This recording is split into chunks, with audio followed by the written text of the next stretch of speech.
Hello friends, welcome to Bloom Kitchen Tamil. நம்ம இந்த வீடியோல பார்க்க போற ரெசிபி உருளைக்கிழங்கு போண்டா, மசால் போண்டா அப்படினு சொல்வாங்க. உருளைக்கிழங்கு வச்சு ஒரு சிம்பிளா ஈவினிங் ஸ்நாக்ஸ். மழை காலத்துல உருளைக்கிழங்கு போண்டா சாப்பிட அவ்வளோ நல்லா இருக்குங்க. இது செய்யறதுக்கு 6 மீடியம் சைஸ் உருளைக்கிழங்கு வேக வச்சு எடுத்துருக்கேன் நான். தோல் உரிச்சு வச்சிருக்கேன். இதை மசிச்சுக்கலாம். மேஷர் இருந்தால் மசிச்சுக்கலாம், இல்லை கரண்டி வச்சாலும் நசுங்கிடும். இல்லை டம்ளர் கரண்டி வச்சு நம்ம நசுக்கலாம். ஒன்றும் பாதியமாக நசுக்கிக்கிட்டால் போதும். ரொம்ப ஃபுல்லாக மாவாக மேஷ் ஆக வேணாம். இந்த அளவுக்கு நசுக்கிட்டால் போதும். எடுத்து வச்சிடலாம். இந்த மசாலா எப்படி பேனை ஹீட் பண்ணிட்டு 2 டேபிள் ஸ்பூன் கிட்ட ஆயில் எடுத்துக்கலாம். எண்ணெய் சூடானதும் கடுகு 1/4 ஸ்பூன், கடுகு பொரிஞ்சதும் 1 ஸ்பூன் உளுந்து இந்த போண்டாவில் ரொம்ப நல்லாயிருக்கும் சாப்பிட்றதுக்கு. உளுந்து கொஞ்சம் கூடயே சேர்த்துக்கலாம். பெருங்காயத்தூள் கொஞ்சம், ஏன்னா உருளைக்கிழங்கு சேர்க்குறோம் இல்லையா, அதனால். ஒரு பச்சை மிளகாய், பொடியாக நறுக்கின மிளகாய், இஞ்சி 1 இன்ச் இஞ்சியை பொடியாக நறுக்கின இஞ்சி, ஒரு மீடியம் சைஸ் பெரிய வெங்காயம் பொடியாக நறுக்கினது, கருவேப்பிலை கொஞ்சம் பொடியாக நறுக்கி வச்சுக்கலாம். கருவேப்பிலையும் ஏன்னா போண்டா உள்ள மசாலா வந்து பெருசாக இருக்காது நமக்கு. மஞ்சத்தூள் 1/4 ஸ்பூன், கரம் மசாலா 1/2 ஸ்பூன், பச்சை மிளகாய். இது எல்லாத்தையும் நல்லா மிக்ஸ் பண்ணிக்கலாம். பச்சை மிளகாய் காரமே நமக்கு போதுமானது. நம்ம காரம் பத்தலை அப்படின்னு நினச்சா மிளகாத்தூள் கொஞ்சம் சேர்த்துக்கலாம். இப்போ மசிச்ச உருளைக்கிழங்க சேர்த்துடலாம். அதில்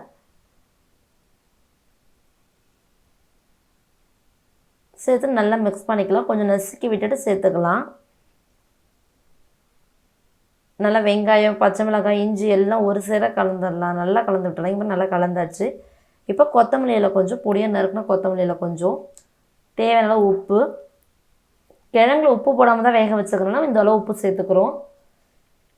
சின்ன எலுமிச்சைப்பழ சாறு. அடுப்பை ஆஃப் பண்ணிடணும். சாறு ஹீட்டாக இருக்கும்போது எலுமிச்சைப்பழ சாறு சேர்க்க வேண்டாம். அடுப்பை ஆஃப் பண்ணிட்டு கலந்துட்டு எடுத்துருவோம். மசாலா ரெடி. இப்போ மேல் மாவு ரெடி பண்ணிக்கலாம்.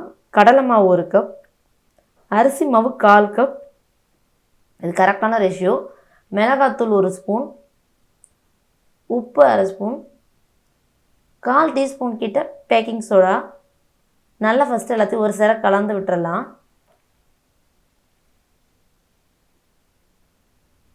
இட்லி மாவோட கொஞ்சம் திக்காக அளவுக்கு மாவை கரைச்சிக்கலாம்.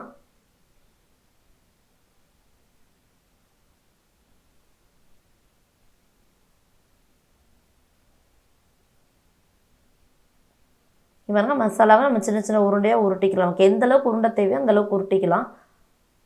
நான் சின்னதாக தான் செய்கிறேன். சின்ன உருண்டை உருட்டிட்டு உள்ளே போட்டு மாவு எடுத்து மேலே ஊற்றினா மேலே அந்த உருண்டை மேலே வந்து முழுகி போகணும். அந்தளவுக்கு கொஞ்சம் அந்த கன்சிஸ்டன்சி கரெக்டான கன்சிஸ்டன்சி.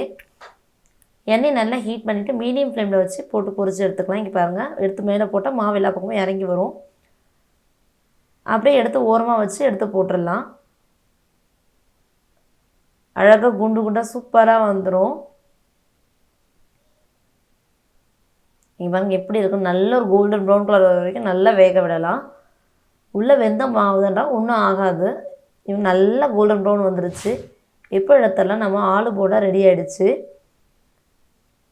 ரொம்ப டேஸ்ட்டாக இருக்கும். உள்ள மசாலா டேஸ்ட் விட மேலே கடல மாவு இதெல்லாம் சேர்த்துருக்குன்றதுனால கிறிஸ்பியாக நல்லாயிருக்கும். இதை ட்ரை பண்ணி பாருங்கள். தேங்க்ஸ் ஃபார் வாட்சிங்.